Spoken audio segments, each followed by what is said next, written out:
आज की इस वीडियो में हम बात करने वाले हैं कि 15G फॉर्म के बारे में। यानी कि दोस्तों ये जो फॉर्म है आपको क्यों भरना है और इस फॉर्म में आपको क्या-क्या डिटेल्स मेंशन करना है और ये फॉर्म को आप कैसे भरेंगे और ये फॉर्म आपको कहाँ से मिलेगी। तो दोस्तों आज इस वीडियो में पूरा जानकारी आपको मिलने वाली है। अगर आप एक पीएफ अकाउंट होल्डर है और आपकी सैलरी से कुछ पैसा पीएफ के लिए कट रहा है तो आपको इसका बारे में पता होना चाहिए। देखिए दोस्तों ये जो रूल्स है यानी कि ये जो नियम है ईपीएफओ की तरफ से सभी होल्डर के लिए लगाया गया है। यानी कि कर्मचारी भविष्य संगठन निधि ने इस रूल्स को हर एक पीएफ अकाउंट होल्डर का ऊपर इस रूल को लागू किया है। देखिए दोस्तों ये जो फॉर्म है आप इसको फिलअप करने का वक्त आपको ध्यान देना है कि अगर आपकी सर्विस 5 साल की कम है और आपका जो पीएफ अमाउंट है एम्प्लॉय शेयर और एम्प्लॉयर शेयर दोनों शेयर मिलके अगर आपका 50,000 से ऊपर होते हैं तो आपको ये फॉर्म को फिलअप करना कंपलसरी है। अगर आपका दो फंड का अमाउंट मिलके 50,000 का नीचे होते हैं तो आपको ये फॉर्म को फिलअप करने को नहीं पड़ेगा। तो दोस्तों आपको यहाँ पे ध्यान देना है कि एम्प्लॉय शेयर और एम्प्लॉयर शेयर ये दोनों मिलके 50,000 की ऊपर होते हैं और आपकी सर्विस 5 साल की कम होते हैं तो आपको यहाँ पे 15G फॉर्म को भरना कंपलसरी है। हाँ दोस्तों और इसके साथ पेंशन फंड का पैसा को ऐड नहीं करना है, उसको छोड़ के ये दोनों फंड का पैसा 50,000 का ऊपर होते हैं तो आपको ये फॉर्म को भरना कंपलसरी है। अगर आप ये 15G फॉर्म को नहीं भरते हैं तो इसके लिए आपकी अमाउंट से टीडीएस कट जाएगी, क्योंकि ना दोस्तों ये जो टीडीएस है इनकम टैक्स डिपार्टमेंट के थ्रू से लगाया जाता है। ये जो फॉर्म है 15G फॉर्म ये इनकम टैक्स की डिपार्टमेंट की एक फॉर्म है। यानी कि आपको ये फॉर्म में अपना इनकम के बारे में मेंशन करना है। अगर आप ये फॉर्म को नहीं भरते हैं तो फिर आपका पीएफ की अमाउंट से 10% का हिसाब से टीडीएस कट जाएगी। तो दोस्तों आप ये फॉर्म को कंपलसरी फिलअप करना है। अगर आप ये फॉर्म को नहीं भरते हैं तो इसके लिए आपको टीडीएस कट जाएगी। उसके बाद आप उस टीडीएस को कैसे रिटर्न ले सकते हैं, इसके लिए आपको क्या करना होगा ना दोस्तों, इसके लिए आपको आईटीआर फॉर्म भरने को पड़ेगा, यानी कि इनकम टैक्स रिटर्न फॉर्म आपको फिलअप करने को पड़ेगा और उसके बाद कोई भी आईटी डिपार्टमेंट बंदा को आपको कांटेक्ट करने को पड़ेगा और उसके थ्रू में आप आईटीआर क्लेम कर सकते हैं और उसके बाद आपका जो टीडीएस कट गया था पैसा आपको वापस मिल जाएगा। तो दोस्तों आज की इस वीडियो में आपको पूरा कंप्लीट जानकारी मिलने वाली है। बस आप ये वीडियो को शुरू से लेकर अंत तक देखना। अगर आप इसको बीच में स्किप करेंगे तो आप ये काम को नहीं कर सकते। तो इसके लिए आप ये वीडियो को पूरा देखिए और खुद ये काम को आप कर सकते हैं। चलिए दोस्तों वीडियो शुरू करते हैं। शुरू करने का पहले मैं हूं आकाश और आप देख रहे हैं मेरा यूट्यूब चैनल ट्विंसी दास टेक। आप सभी को मेरा चैनल पर स्वागत है। और दोस्तों आपको मेरे तरफ से एक छोटी सी रिक्वेस्ट है, अगर आप मेरा चैनल पर वीडियो देख रहे हैं और चैनल को सब्सक्राइब नहीं किया तो प्लीज चैनल को सब्सक्राइब कर दीजिए। तो चलिए अब वीडियो में आगे बढ़ते हैं। सबसे पहले आप ये 15G फॉर्म का प्रिंट आउट निकाल लेना है। जब आप ये प्रिंट आउट को निकाल लेते हैं उसके बाद इसको पेन से फिलअप करना है और उसके बाद उसको स्कैन करके पीडीएफ बना लीजिए और फिर जो है आपको पीडीएफ अपलोड करना रहेगा। तो ये जो 15G फॉर्म है आपको कहाँ से मिलेगा, इसके लिए आपको गूगल या तो फिर क्रोम ब्राउज़र पर चले जाना है। चले जाने के बाद में आपको सर्च बार में 15G फॉर्म लिख के सर्च कर देना है। करने के बाद में आपको यहाँ पे इनकम टैक्स डिपार्टमेंट की वेबसाइट दिखने को मिल जाएगा। बस आपको सिंपली इस पर क्लिक कर देना है और उसके बाद आपको यहाँ पे डाउनलोड का ऑप्शन दिखने को मिलेगा। बस आप इसको यहाँ पे क्लिक करके इसको डाउनलोड कर लेना है। करने का बाद में आपको ये जो 15G फॉर्म है आपको इस तरह सा वो 15G फॉर्म दिखने को मिलेगा और बाकी जो इसका लिंक है मैं डिस्क्रिप्शन पर दे दिया हूँ। आप उस लिंक पर क्लिक करके ये 15G फॉर्म को आप डाउनलोड कर सकते हैं और ये जो 15G फॉर्म है आपको इस तरह सा देखने को मिलेगा। और आप यहाँ पे भी देख सकते हैं, यहाँ पे क्या लिखा हुआ ना, इनकम टैक्स रूल्स 1962 और यहाँ पे लिखा हुआ फॉर्म नंबर 15G। और एक बात मैं आपको यहाँ पे बता देता हूँ, ये जो 15G फॉर्म है किन किन लोगों को भरना है। अगर आपकी एज 60 साल या तो फिर 60 साल की कम है तो आप ये 15G फॉर्म को भर सकते हैं। अगर आपकी एज 60 साल की ऊपर है तो आप ये फॉर्म को नहीं भर सकते हैं। उसके लिए आपको 15H फॉर्म भरना है। तो डाउट क्लियर हो गया होगा। 15G फॉर्म है ये इनकम टैक्स डिपार्टमेंट की फॉर्म है और आप इसको क्यों भरते हैं, ये इसीलिए भरते हैं कि आपकी जो इनकम है पर्टिकुलर इनकम की आप क्लेम कर रहे हैं उसका ऊपर कोई भी टीडीएस ना कटे, यानी कि कोई भी टैक्स ना कटे। तो ये जो फॉर्म है 15G फॉर्म है। अगर आपकी एज साल की कम है तो आपको 15G फॉर्म भरना पड़ेगा। अगर आपकी एज 60 साल के ऊपर है तो आपको 15H फॉर्म भरना पड़ेगा। तो क्लियर हो गया होगा। और ये जो 15G का फॉर्म लिंक मैंने डिस्क्रिप्शन पर दे दिया हूँ, आप उस लिंक पर क्लिक करके इस पेज को डाउनलोड कर सकते हैं। डाउनलोड करने के बाद में आप इसका प्रिंट आउट निकाल लीजिए। जब आप ये प्रिंट आउट निकाल लेते हैं उसके बाद ये फॉर्म को आपको पेन से भरना पड़ेगा और उसके बाद इसको स्कैन करके PDF में बना लीजिए और उसके बाद इसको अपलोड करना पड़ेगा। और ये फॉर्म को आपको कहाँ पर अपलोड करना है मैं वीडियो के आगे में बताऊँगा। तो चलिए वीडियो में आगे बढ़ते हैं।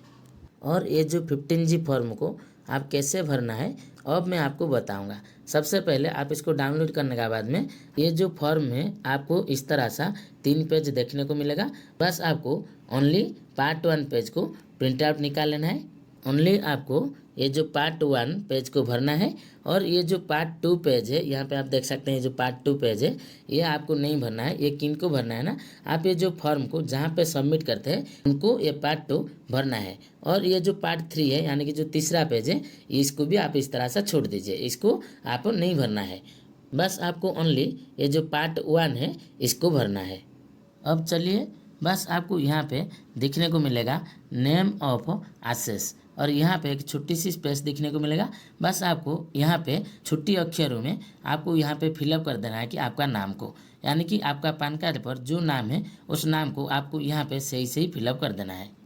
तो उसके बाद आपको यहाँ पे अपना पैन नंबर डाल देना है और उसके बाद आपको यहाँ पे जो 3 नंबर में देखने को मिलेगा स्टेटस, बस आपको यहाँ पे इंडिविजुअल मेंशन कर देना है, यानी कि आपको सिंपली यहाँ पे इंडिविजुअल लिख देना है। और यहाँ पे जो है 4th नंबर ऑप्शन पर आपको यहाँ पे फाइनेंशियल ईयर भरना है, यानी कि अभी जो करंट फाइनेंशियल ईयर चल रहा है वो है 2024 और 2025। यानी कि दोस्तों आप जो साल में ये फॉर्म को फिलअप कर रहे हैं उसी साल और उसके साथ उसके अगले साल दोनों को फाइनेंशियल ईयर के हिसाब से यहाँ पे मेंशन कर दीजिए। तो आपको यहाँ पर 2024-2025 लिख देना है, यानी कि आपको यहाँ पर पूछा जा रहा है कि आप कौन से साल में ये फॉर्म को फिलअप कर रहे हैं। आप जो साल में फिलअप कर रहे हैं उसी साल और उसके साथ एक साल आगे में दोनों को यहाँ पर हाइपेन दे के मेंशन कर दीजिए। उसके बाद आपको यहाँ पे देखने को मिल जाएगा 5 नंबर ऑप्शन पे रेसिडेंशियल स्टेटस, यहाँ पे आपको मेंशन कर देना है कि रेसिडेंट।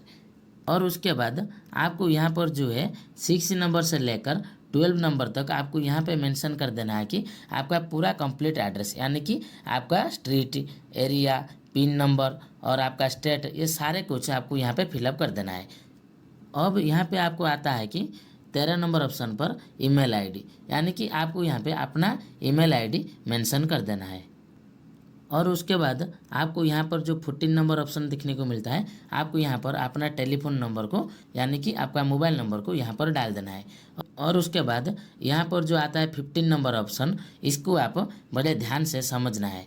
यहाँ पर जो आपको पूछा जा रहा है आप इसका पहले कोई भी ITR फाइल भरा है या तो फिर नहीं भरा है। अगर आप भरा है तो यहाँ पर आपको येस का ऑप्शन दिखने को मिलेगा, बस आप इसको येस कर दीजिए। अगर आप नहीं भरा है तो आपको यहाँ पर नो का ऑप्शन दिखने को मिलेगा, बस आप इसको नो कर दीजिए।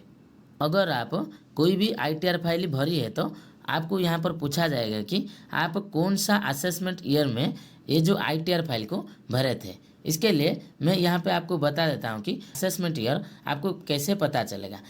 देखिए दोस्तों, अब आप मान लीजिए अब ये 2024 चल रहा है, इसके लिए मैं यहाँ पर 2024 और उसके साथ इसका जो अगले साल यानी कि 2025 को यहाँ पर मेंशन कर देना है। इसी हिसाब से दोस्तों आप जो भी साल में ITR फाइल भरे थे उसी साल और उसके साथ उसका एक अगले साल ऐड कर दीजिए, तो फाइनेंशियल असेसमेंट ईयर बोलते हैं। तो उसी हिसाब से आपको यहाँ पर फाइनेंशियल असेसमेंट ईयर मेंशन करनी है। और आप इसका पहले ITR नहीं भरे तो आपको यहाँ पर नो कर देना है। तो क्लियर। तो चलिए नेक्स्ट प्रोसेस। उसके बाद आपको यहाँ पर देखने को मिल जाएगा 16 नंबर ऑप्शन पे, यहाँ पर आपको मेंशन करना है कि आप कितना अमाउंट के लिए क्लेम कर रहे हैं। अब यहाँ पर मैं आपको एक बात बता देता हूँ कि यहाँ पर आप मेंशन कर रहे हैं कि आप कितना पैसा विड्रॉ कर रहे हो, यानी कि आपका जो एम्प्लॉय फंड और एम्प्लॉयर फंड है वो दोनों मिलके जितना होता वो दोनों अमाउंट को आपको यहाँ पे मेंशन करनी है। उसके साथ पेंशन का पैसा को जुड़ना मत, क्योंकि ना वो अलग होता है। आपको सिर्फ एम्प्लॉय फंड और उसके साथ एम्प्लॉयर फंड, ये दोनों फंड का अमाउंट को आप ऐड कर लीजिए। और उस दोनों को ऐड करने का बाद में आपका अमाउंट जितना आता है फाइनली उस अमाउंट को आपको यहाँ पर फिलअप कर देना है। और ये जो अमाउंट है आपकी कितना अमाउंट है पता नहीं चलता है तो इसके लिए आपको पीएफ पासबुक पर चला जाना है और वहीं पे आपको दिखने को मिल जाएगा कि आपका एम्प्लॉयर शेयर कितना हुआ और आपका एम्प्लॉय फंड शेयर कितना हुआ। वो दोनों अमाउंट आपको देखने को मिल जाएगा। वो दोनों अमाउंट को आप कैलकुलेट कीजिए और उसके बाद वो अमाउंट जितना होता वो पूरा का पूरा अमाउंट को उस यहाँ पे फिलअप कर देना है। और ध्यान देना है कि पेंशन की जो अमाउंट है उस अमाउंट को आपको कैलकुलेट नहीं करना है। और यहाँ पर जो है 17 नंबर्स कॉलम पे आपको पूछा जा रहा है कि आपका जो टोटल साल में इनकम कितनी है। यानी कि अगर आप मान लीजिए आपकी मंथली सैलरी 10,000 रुपये है तो उसी हिसाब से आपकी 12 महीना का सैलरी कितना हो रहा है। 1,20,000 हो रहे हैं तो 1,20,000 को आपको यहाँ पर मेंशन कर देना है।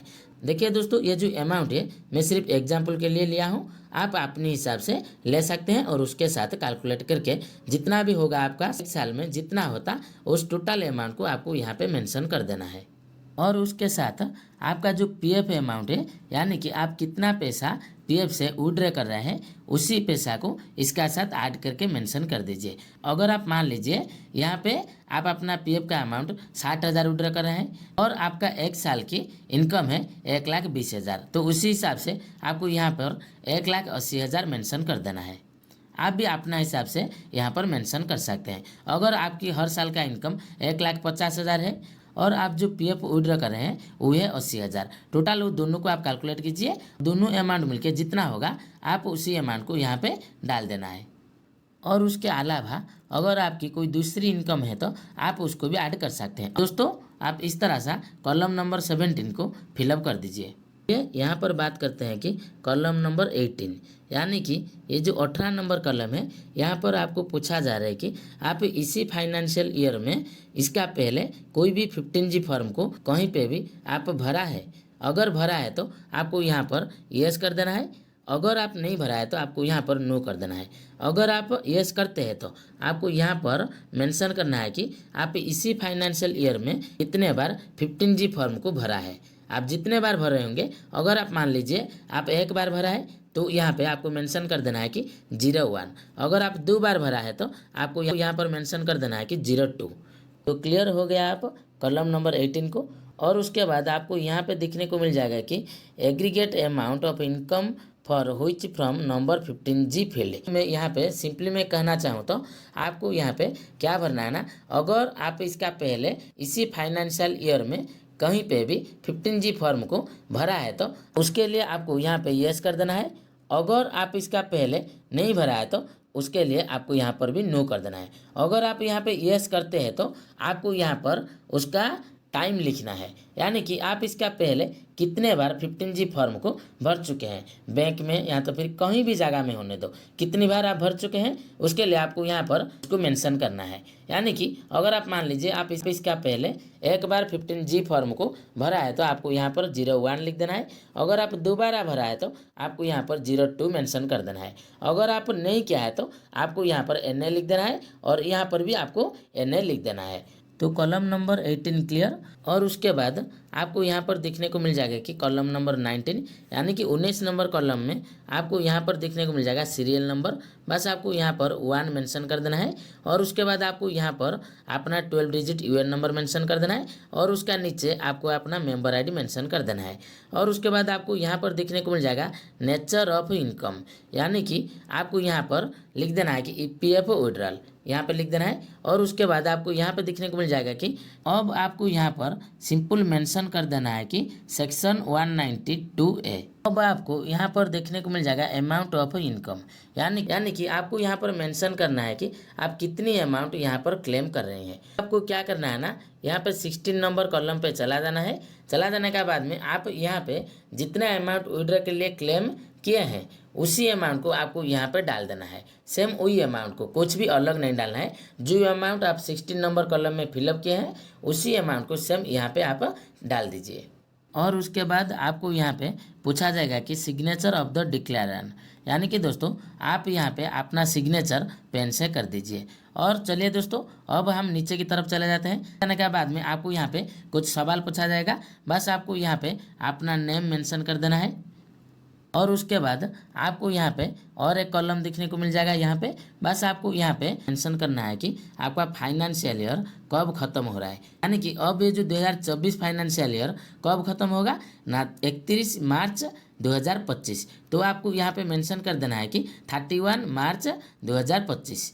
और यहाँ पर जो है कॉलम आपको दिखने को मिलेगा, यहाँ पर आपको मेंशन करना है कि आपका असिस्टमेंट ईयर, यानी कि दोस्तों अब ये जो साल चल रहा है करंट साल ये है 2024, तो इसका असिस्टमेंट ईयर से एक साल आगे होगा। इसीलिए आपको यहाँ पर मेंशन कर देना है कि 2024-2025। यहाँ पर आपको मेंशन करना है कि सेम चीज़ यहाँ पे आप जो मेंशन किए थे उसी को आपको यहाँ पे मेंशन कर देना है, यानी कि हमारा जो करंट फाइनेंशियल ईयर है वो कौन सी है ना, 2024 है। ये जो करंट फाइनेंशियल ईयर ये कब खत्म होगा ना, 2025 31 मार्च को। बस आपको यहाँ पे मेंशन कर देना है कि 31 मार्च 2025, यानी कि हमारा जो करंट फाइनेंशियल ईयर 2025 31 मार्च को ख़त्म हो जाएगा। और यहाँ पर जो है आपको मेंशन करना है कि करंट असेसमेंट ईयर, यानी कि 2024-25। बस आप यहाँ पे जो मेंशन किया है उसी को यहाँ पर मेंशन कर देना है सेम।